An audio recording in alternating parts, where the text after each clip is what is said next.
ஆன்மீக பாதையில் இருக்கிறது ஒரு வகையான பைத்தியக்காரத்தனம். ஏன்னா ஆன்மீகம்னா நான்கிற தன்மை அழிச்சுக்கிறது. எல்லா மனிதர்களுக்கும் இருக்கிற தன்னை பாதுகாத்துக்கணுங்கிற உள்ளுணர்வுக்கு எதிராக இருக்கிற தன்மை இது.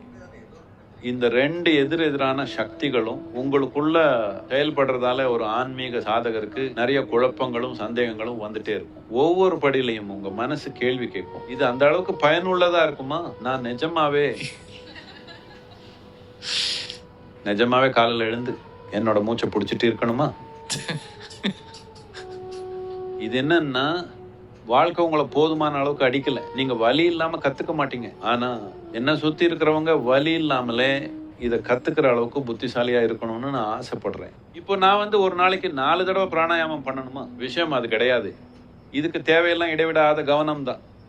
பார்ட் டைம்ல பண்ணா நீங்க வளர மாட்டீங்க. ஃபுல் டைம்னா நான் என் குடும்பத்தை விட்டுணுமா?